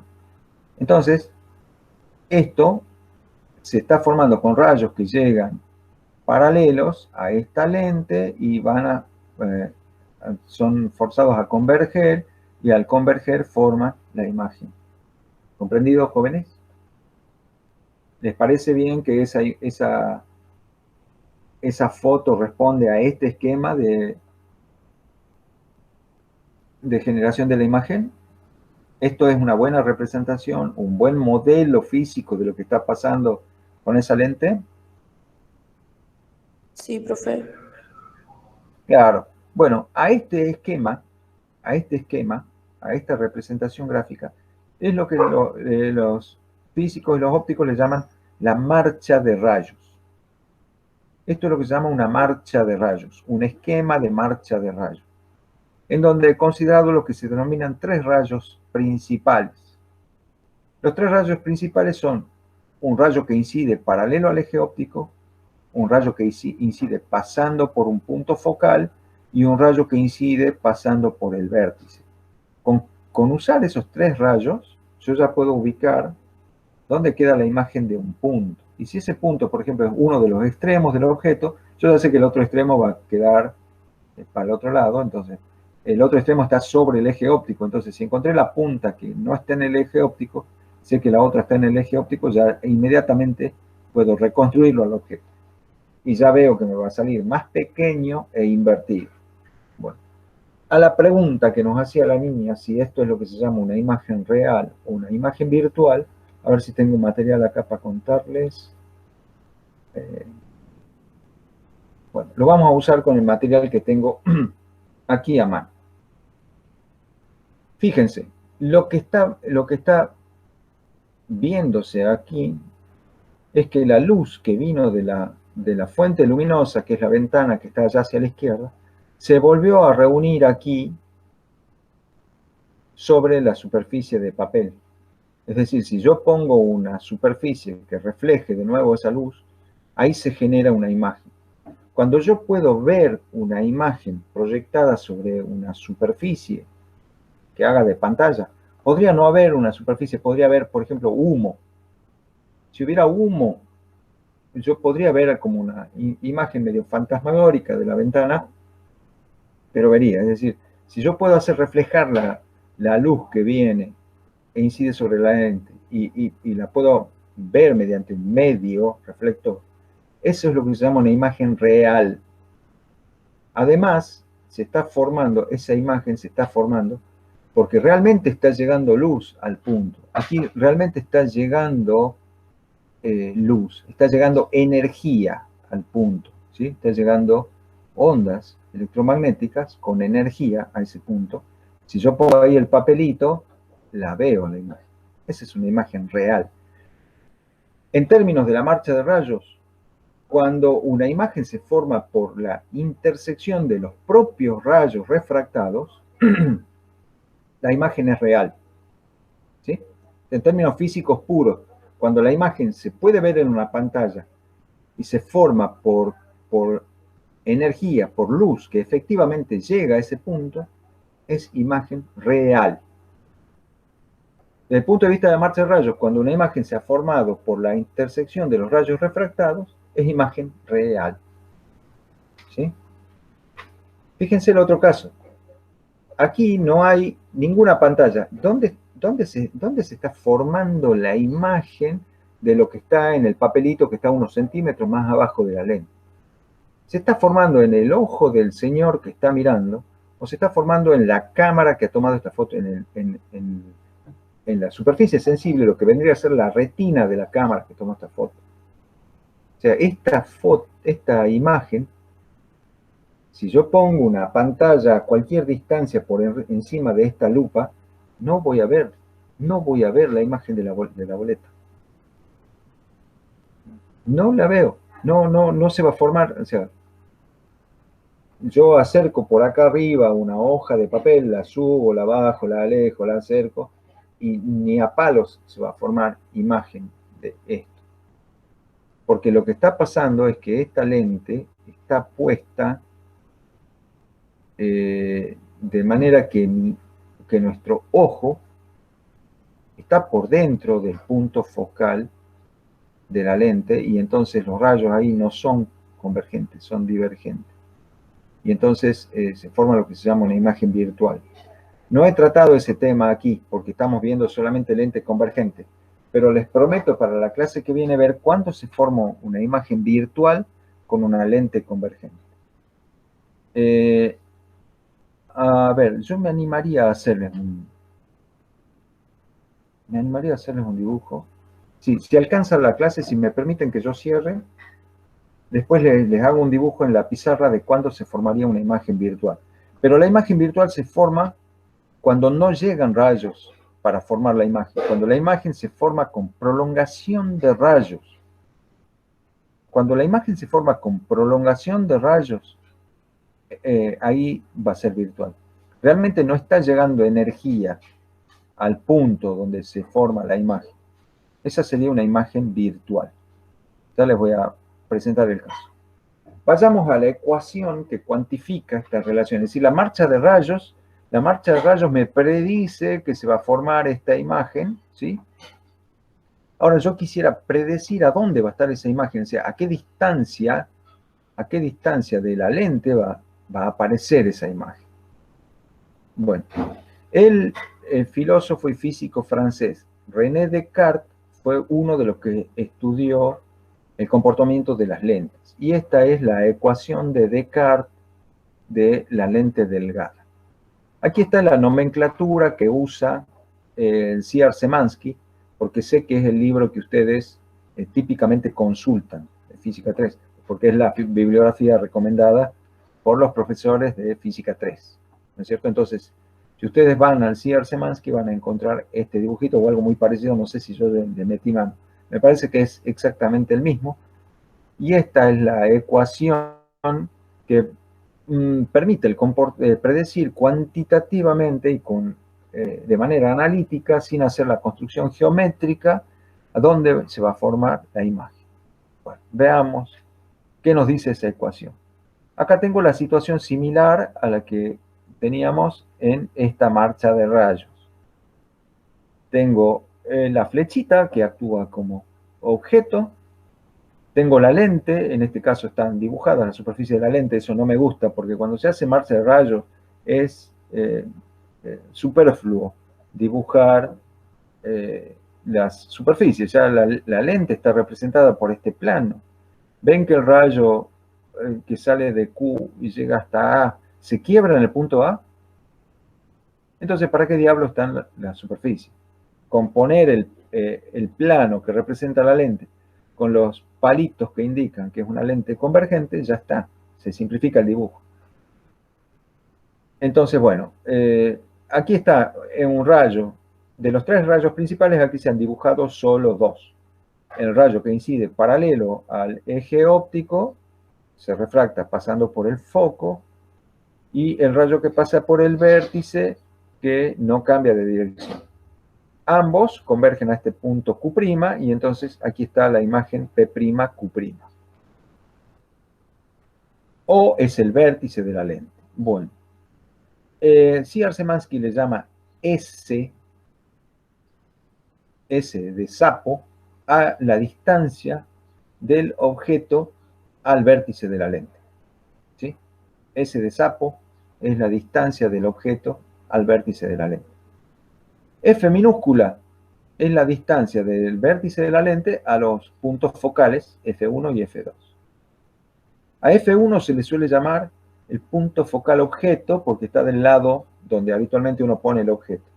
Y a F2 se le llama el plano focal imagen porque está del lado donde se forma la imagen si de este lado está el objeto. Bueno, entonces, es la misma distancia, no importa que la lente por ahí no sea simétrica, es decir, esta podría ser una plano convexa, que podría ser bien redondita de este lado y de este lado plana, no importa, yo la sustituyo por un plano y los puntos focales son simétricos respecto de ese plano. ¿Sí? Entonces se va a portar igual, una lente plano convexa se porta igual, no importa de qué lado llegue la luz, si del lado redondo o del lado plano, no importa, se porta igual, responde a la misma ecuación, produce el mismo efecto. ¿Eso está claro, jóvenes? Sí, profe. Bien. Entonces, la distancia focal es la misma hacia ambos lados. Y CR-Szymanski le llama S', S de sapo, del primo de este sapo es S', ¿sí?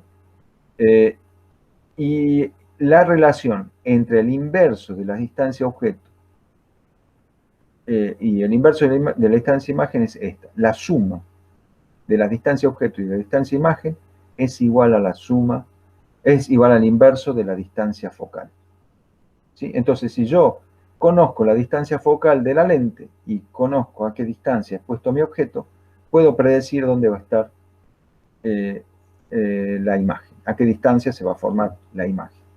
O al revés, haciendo un experimento que me permita poner un objeto en una distancia conocida y medir la distancia a donde se forma la imagen, puedo calcular qué distancia focal tiene esa lente. ¿Sí? Puedo no saber ni el índice de refracción, ni los radios de curvatura, ni nada de eso, pero puedo igual calcular qué distancia focal tiene. O sea, no necesito usar la ecuación del constructor de lentes para encontrar una distancia focal. Lo puedo hacer experimentalmente, gracias a la ecuación de Descartes. ¿Entienden? Esto puede traducirse en un método experimental para encontrar distancias focales de lentes. Y eso es precisamente lo que vamos a ver en la próxima clase. Cómo determinar la distancia focal de una lente, y de ahí voy a completar con lo que ustedes me han pedido que les diga, que son los valores que pone el oftalmólogo cuando nos receta los anteojos y qué son imágenes reales e imágenes virtuales. Aunque eso quizá alcance el tiempo para verlo ahora, porque nos quedan unos 15 minutitos. Yo por ahora esto es todo lo que les quería adelantar, ¿sí? Entonces, en la clase que viene, vamos a seguir con este tema, ¿sí? Antes de pasar a mostrarles cómo se puede generar una imagen virtual con una lente convergente, ¿alguna pregunta sobre todo esto?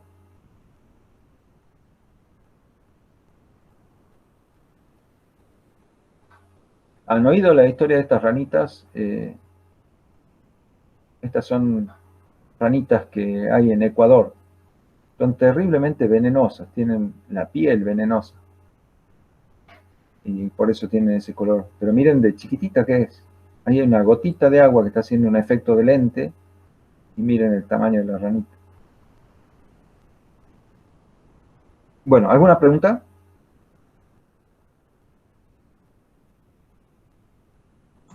No, profe. No, profe. Bueno, ok, entonces, si me permiten, voy a finalizar esta presentación. Voy a habilitar mi pizarra.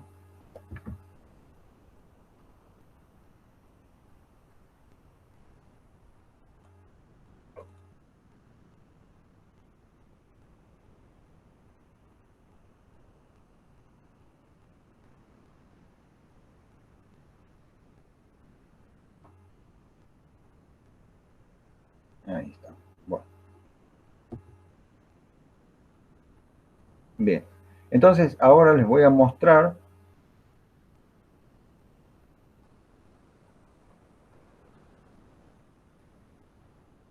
el caso en donde una lente convergente puede crear una imagen virtual. Primero, ¿qué es? ¿Qué diablos es una imagen virtual? Y bueno, ¿cómo es que aparece? Vamos a trazar una línea horizontal que va a ser el eje óptico del sistema, ¿sí? Bueno, perpendicular a eso vamos a trazar una línea que va a representar nuestra lente. Y vamos a dejar clarito que es una biconvexa de vidrio en aire, entonces va a ser una biconvexa convergente. Ahí está, de acuerdo a... Bueno, y vamos a poner los puntos focales de esta lente arbitrarios. No contemos la misma cantidad de cuadritos para cada lado. 2, 4, 6, 8, 10. Acá ponemos un foco. Y 2, 4, 6, 8, 10. Acá ponemos el otro. Bien. Entonces, ahora vamos a poner nuestra flechita. La vamos a poner en lo que se llama una posición intrafocal. Es decir, en la marcha de rayos que acabamos de ver en la clase, nuestro objeto andaba por acá. Uy, qué feo. La herramienta para trazarlo. Nuestro objeto andaba por acá. Acá estaba la flechita que era el objeto, ¿sí? Y nos generaba una imagen en algún punto por acá. Bueno, ahora al objeto lo voy a deslizar y lo voy a poner aquí, o sea, a lo que se llama una distancia intrafocal. Es decir, la distancia objeto S va a ser menor, la distancia S es menor que la distancia F, ¿sí? Pongamos, esto es la distancia focal F, y ahora estoy poniendo a una distancia S menor que F. Bueno, hagamos los rayos principales. A ver, me va a dar... Perdón, voy a poner un objeto más chiquitito, por cuestiones constructivas.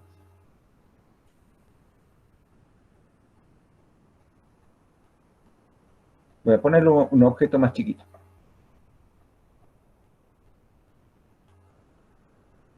Ahí está. Bueno, y tracemos los rayos. Vamos a trazar con verde. ¿A dónde Perdón, lo voy a hacer con la línea recta. Este rayo, el primero va a ser paralelo, va a incidir sobre la lente paralelo al eje óptico. ¿Cómo se tiene que cortar, jóvenes? ¿Cómo se tiene que quebrar, mejor dicho? Pasando por el foco. Pasando por el foco imagen. Ahí va. Entonces tiene que salir de aquí, donde se quiebra, pasa por el foco imagen. Bueno. Ahora voy a tirar otro que pase por el vértice. ¿Sí? También lo voy a hacer en verde.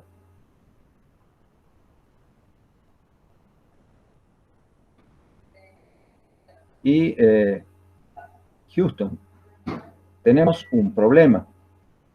¿Qué está pasando con los rayos que se han refractado? Miren la distancia entre los rayos aquí, miren la distancia entre los rayos aquí. ¿Qué está pasando? ¿Se están alejando? Sí, se están alejando, están ahora divergiendo, ¿sí? O sea que un objeto intrafocal en una lente convergente está produciendo aquí, de este lado, rayos divergentes. Caramba. Caramba. ¿Y ahora de qué nos disfrazamos? Bueno, ahora lo que vamos a hacer... y hagamos el tercero. Ahora yo digo, bueno, a ver si salvamos las papas con un tercer rayo. Un rayo que incida sobre la lente en una dirección que pase por el foco. Epa, pero estamos intrafocal, ¿cómo hago eso? Y bueno, a ver, me imagino la dirección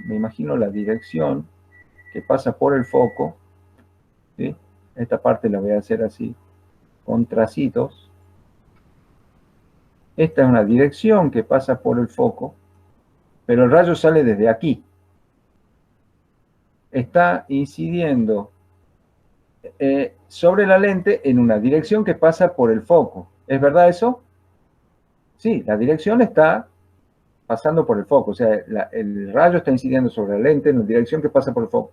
Entonces se tiene que refractar paralelo. Ajá. Entonces, los tres rayos principales que parten, esto es una lente convergente, pero el objeto está a una distancia intrafocal. Los rayos salen divergentes, o sea, no se van a volver a juntar en un punto. No va a haber pantalla que yo pueda poner acá que me genere una imagen. Pero ¿qué pasa si prolongo hacia atrás los rayos? Acá voy a hacer la prolongación de este rayo. Acá voy a hacer la prolongación de este rayo. Hasta donde parezca que está paralelo. Ahí más o menos, ¿no? Entonces están cortando por ahí. Y ahora tengo que hacer también la prolongación de este rayo. Ahí está. ¿Qué les parece? Ahí se juntan las prolongaciones de los rayos. O sea que un observador que esté de este lado, como se hace clásicamente, vamos a poner un ojo acá, ¿sí? Que recibe estos rayos de luz, entre este y este hay un montón de otros rayos, ¿no es cierto? El que recibe estos rayos de luz, ve como que la fuente de esos rayos de luz es ese punto. Entonces, ¿dónde va a estar la imagen de esta flecha?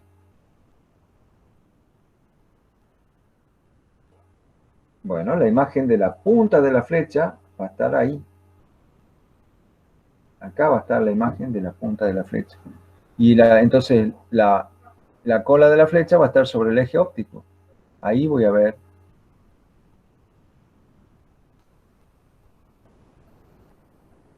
Ahí veo la imagen. O sea que esta imagen la formé, desde el punto de vista de la marcha de rayos, la formé con la prolongación de los rayos que salían de la lente, con la prolongación de los rayos refractados.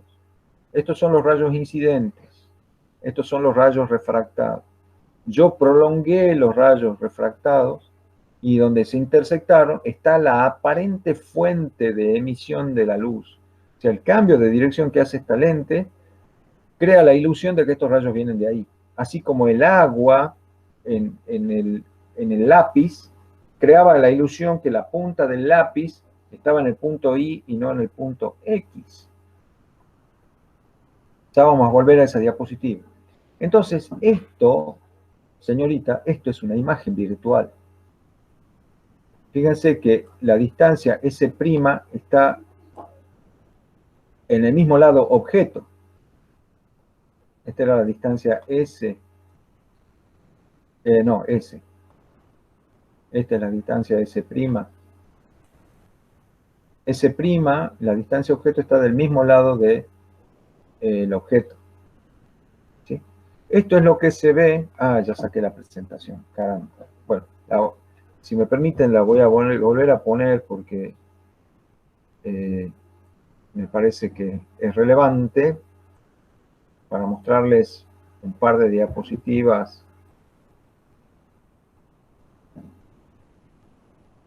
¿Dónde está el PowerPoint? ¿Han comprendido esta marcha de rayos? Señorita, la que me preguntaba el tema de la imagen real y de la imagen virtual. Sí, ¿Han comprendido cuándo se puede decir que estoy? Fíjese que esa imagen, la imagen que se formó con la prolongación de los rayos. ¿Están viendo todavía la pizarrita, chicos? sí. Bien. La imagen que se forma con la prolongación de los rayos, de ahí no está viniendo energía. Ahí no hay ni llega, bueno, puede llegar, pero no radiación, no la radiación que proviene de la punta de la flecha. ¿Sí? Es decir, la luz que salió de la punta de la flecha no está volviendo a juntarse ahí en ese punto. Entonces, esa es una imagen virtual, porque no está formada por la convergencia de los rayos de luz que partieron del objeto. Y desde el punto de vista de la marcha de rayos, es una imagen que se forma por la prolongación, por la intersección de la prolongación de los rayos, no de los propios rayos refractados, sino sus prolongaciones. ¿Sí? Entonces, eso define la virtualidad de la imagen. Profe, entonces se podría decir que la imagen que se ve cuando vemos con una lupa es virtual. Exactamente, señorita. La imagen que vemos con una lupa es virtual. Es virtual. Ahora vamos a volver, les quiero volver a mostrar las diapositivas para que veamos esos casos.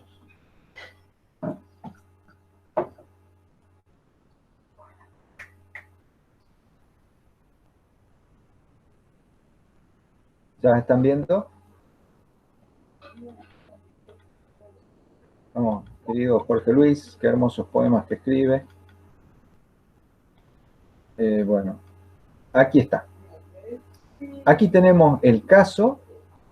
Esta también es una imagen. No, esta imagen real. Pero, fíjense, el efecto de verlo al lápiz quebrado tiene que ver con que lo que está llegando a mis ojos es apariencia. Mi ojo dice que el origen de esta luz que está llegando a mí viene del punto I, pero en realidad están viniendo del punto X. ¿Sí? Lo que está llegando a mis ojos son rayos que han sido desviados. Bueno, vamos a la lupita.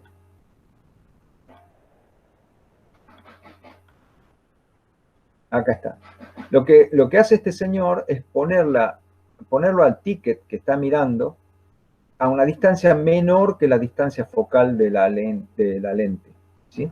El ticket, que sería el objeto, está a una distancia intrafocal. O sea que esta lente que está usando acá el joven para proyectar la imagen de la ventana, también la puede usar como lupa si pone un objeto a una distancia menor que su distancia focal.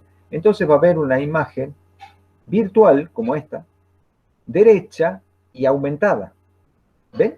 Es una imagen que esta no está formada por la intersección de rayos.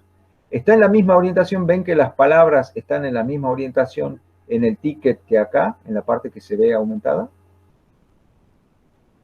Ven que se puede leer, ahí dice centro comercial, ahí se dice no sé qué de control, o sea que el texto tiene la misma orientación que el texto en la boleta, es decir, la orientación del objeto es igual a la orientación de la imagen.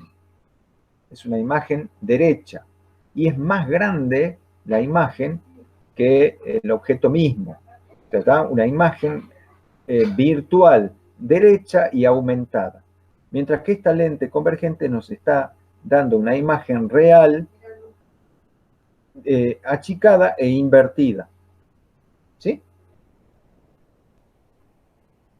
Esta se está formando, aquí se está volviendo a reunir la energía que proviene de la fuente luminosa. Ay, se me fue el cursor, ¿dónde está? Acá. Esto se está formando cuando se vuelven a reunir los rayos que partieron de la fuente luminosa, los vuelvo a juntar acá, entonces esto es una imagen real, que la puedo ver usando una pantalla. Aquí los rayos están divergiendo, los rayos que vienen de la fuente luminosa están divergiendo. Es mi ojo el que los colecta, o la cámara que está tomando esta foto, la que colecta esos rayos divergentes y forma la imagen. ¿Sí? Entonces, imagen real invertida y disminuida, imagen virtual derecha y aumentada.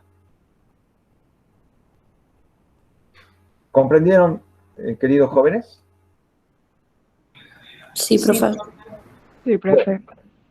Hasta aquí llegamos con la presentación de hoy. Les agradezco por sus preguntas que han enriquecido la clase. Cualquier consulta, ya saben, cuentan con la colaboración invalorable de Javier. Hoy la profe Vivi no podía, tenía que tomar examen en otro lugar, entonces no pudo estar la profe Vivi, pero también pueden acudir a ella para consulta y por supuesto a mí cuando necesiten, vía el correo electrónico, me pueden hacer las preguntas. Voy a subir cuanto antes el video de la clase, tanto para las personas que no han podido llegar muy temprano como para los que no han podido venir. Muchas gracias a todos por la atención. Javi, te pediría la atención antes que se retiren los jóvenes. ¿Podrías tomar una captura de pantalla de toda la asistencia para que registremos la asistencia de hoy? Bien, bien. Sí, ya lo tomo. Bien, muy amable, muchas gracias. Bueno, jóvenes, si ya está tomada la asistencia, están todos libres. Sí, listo. Ya está. ¿Cómo? Ya está. Bien. Bueno, el que quiera hacer alguna pregunta todavía puede hacerlo, yo me quedo por un ratito más contestando, pero los que quieran retirarse ya se pueden ir. Javi, vos también, si necesitas ir a tus otros compromisos, Bueno, estás en libertad. muchas gracias. Por nada, señorita Puxo. Sí, ya Hasta luego, profe. Adiós, señorita. Chao, profe, gracias. Hasta Chao. luego. Chao, profe, muchas gracias. Chau, sí. Hasta luego, profe. Muchas Chao. gracias. Chau.